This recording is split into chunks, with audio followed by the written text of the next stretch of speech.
अस्सलाम वालेकुम। आज हम टॉपिक 10.5 रिपल टैंक का रिमेनिंग पार्ट करेंगे जो कि वेव की दो करेक्टरिस्टिक्स हैं। तो प्रीवियस लेक्चर में आपने रिपल टैंक के बारे में सीखा था, इसका स्ट्रक्चर और एक वेव की प्रॉपर्टी रिफ्लेक्शन के बारे में। आज इसकी सेकंड प्रॉपर्टी है रिफ्रैक्शन।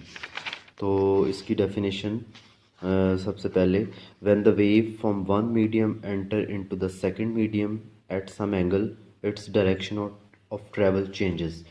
जब वेव जो है वो एक मीडियम से दूसरे मीडियम में एंटर हो तो उसकी जो डायरेक्शन है वो क्या हो जाती है, चेंज हो जाती है। इसके अलावा वेवलेंथ भी चेंज होती है और स्पीड भी चेंज होती है।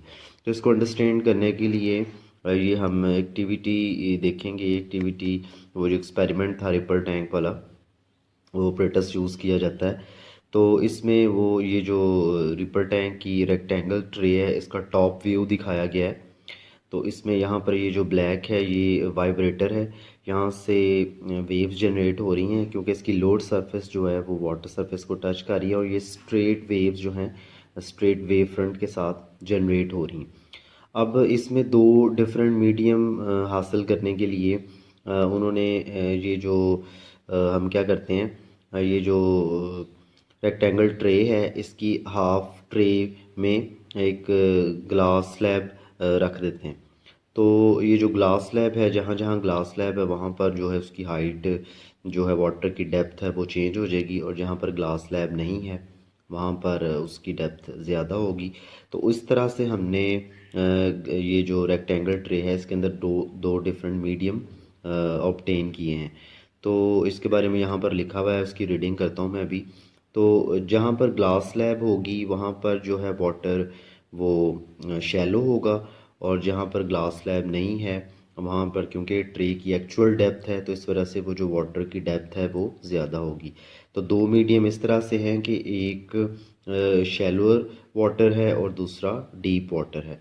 तो ये ऑब्ज़र्व किया गया कि जब वेव जो हैं ये डीप वाटर से शैलो वाटर में एंटर होती हैं तो इनकी वेवलेंथ कम हो जाती है, जो कि इस फिगर में क्लियरली शो की गई है। लैम्डा वन यानी ये साइड पे लिखा भी हुआ है डीप वाटर, तो इसकी वेवलेंथ ज़्यादा है, तो यहाँ पे लैम्डा टू ये वेवलेंथ कम हो गई।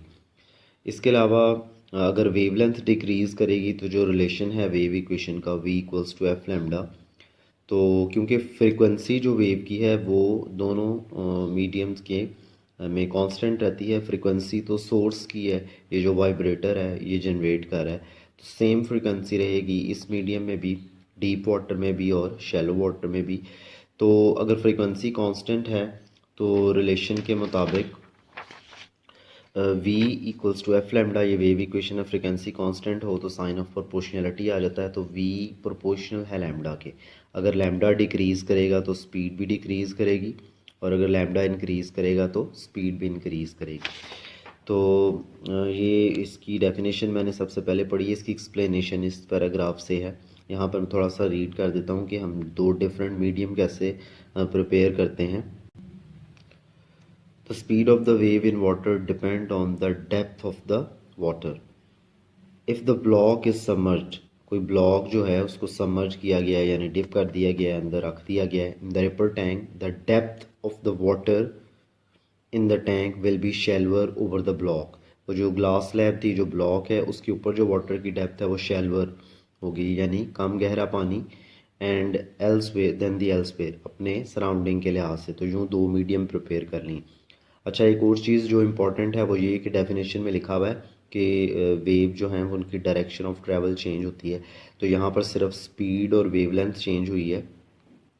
तो ये देखें यहाँ पर जो डीप शैलो वाटर है उसकी बाउंड्री ये डॉटेड लाइन से यहाँ तक शो की गई है, इतनी इतनी ग्लास स्लैब रखी गई है ट्रे के अंदर ये डॉटेड लाइन से।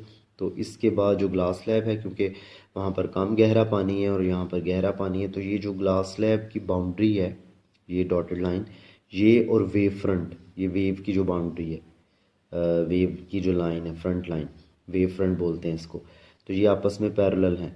तो अगर ये पैरेलल हों तो फिर मीडियम चेंज करने पर सिर्फ वेवलेंथ और स्पीड चेंज होती है। लेकिन अगर हम ये मीडियम बाउंड्री इस तरह से एडजस्ट करें कि ये वेव फ्रंट के साथ कोई एंगल बना रही हो। ये जो ब्लॉक है इसको हम टेढ़ा करके रख दें, मतलब ये यूं बिल्कुल पैरेलल रखा गया है वेव फ्रंट के, तो इसको थोड़ा सा यूं करके रखें टेढ़ा। ये सेकंड फिगर में दिखाया गया है ये। तो इस सूरत में जो वेव हैं जब ये चेंज करेंगी मीडियम, तो इनकी साथ साथ वेवलेंथ और स्पीड तो चेंज होगी लेकिन डायरेक्शन भी चेंज होगी। इसके अलावा एक प्रॉपर्टी है, लास्ट प्रॉपर्टी है डायफ्रैक्शन। तो इसकी डेफिनेशन है द बेंडिंग और spreading of waves around the sharp edges और कॉर्नर ऑफ द ऑब्स्टिकल और slit is called diffraction. Wave का जब वो किसी ऑब्स्टिकल के स्लिट से पास करती हैं तो वो अपना जो पैटर्न है वो चेंज कर लेती हैं, स्ट्रेट वेव से सेमी सर्कुलर पैटर्न अडॉप्ट करती हैं या कॉर्नर पर बेंड होती हैं स्लिट के।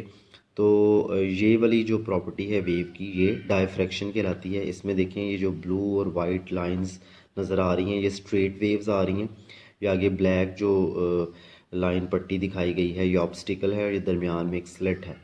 तो जब इसमें से गुजरती हैं तो ये सेमी सर्कुलर पैटर्न अडॉप्ट करती हैं। और ये दूसरी फिगर में जो दरमियान में स्लिट है इसका डिस्टेंस ज़्यादा कर दिया, लेकिन फिर भी ये जो वेव्स हैं ये कॉर्नर पर बेंड हो रही। तो बेंड होना वेव का स्लिट के अराउंड कॉर्नर पर ये डायफ्रैक्शन कहलाता है। तो ये इसकी एक्सप्लेनेशन यहाँ से यहाँ तक है। ये now we observe the phenomena of diffraction of water waves, यहाँ से यहाँ तक।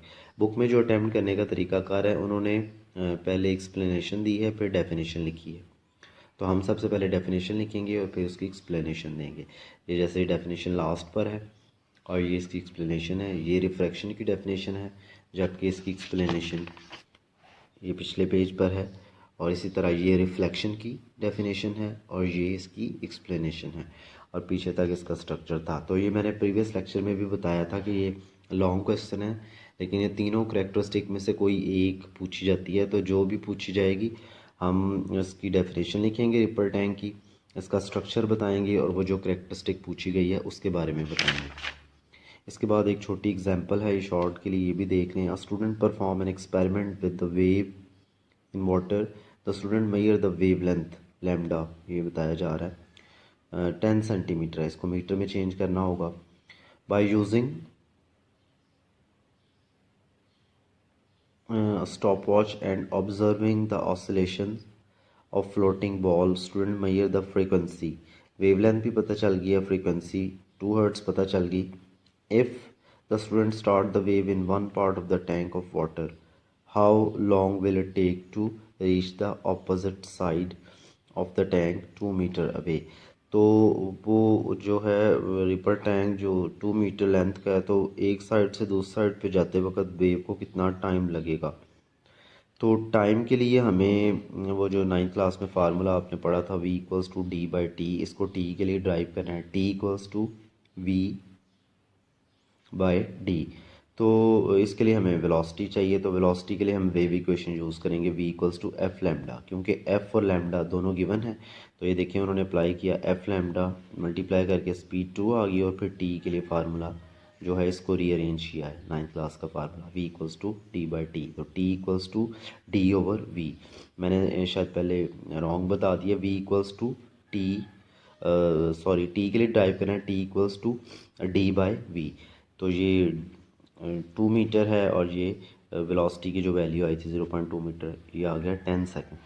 इससे रेलिवेंट जो क्वेश्चन था वो प्रीवियस लेक्चर में भी मैंने बताया था, जैसे ये 10.9 explain the following property of the wave with reference to the ripple tank, reflection, refraction और डायफ्रैक्शन। ये हमने पहले कर ली थी, अब ये आज के टॉपिक में थी रिफ्रैक्शन और डायफ्रैक्शन। लास्ट जो रिव्यू क्वेश्चन है वो है does increasing the frequency of the wave also increase the wavelength. Frequency increase करने से वेव लेंथ इंक्रीज होगी, if not how are these quantities related, अगर ऐसा नहीं है तो इनका आपस में रिलेशन क्या है। तो जैसे कि हमें पता है कि ये वेव इक्वेशन है v equals to F lambda. अब उन्होंने फ्रीक्वेंसी और लैम्डा का रिलेशन पूछा है तो इसको f के लिए ड्राइव करते हैं, तो f के लिए बनेगा f equals to v over lambda. अगर आप वेलोसिटी कांस्टेंट करें तो ये प्रोपोर्शनैलिटी साइन वापस आ जाएगा कांस्टेंट को ख़त्म करने पर, तो ये बनेगा एफ प्रोपोर्शनल है 1/λ, यानी फ्रीक्वेंसी और लैम्डा जो हैं ये आपस में इन्वर्सली प्रोपोर्शनल है। फ्रीक्वेंसी इंक्रीज़ करने से वेवलेंथ डिक्रीज़ होगी या वेवलेंथ इंक्रीज़ करने से फ्रीक्वेंसी डिक्रीज़ करेगी, दोनों इन्वर्सली रिलेटेड है।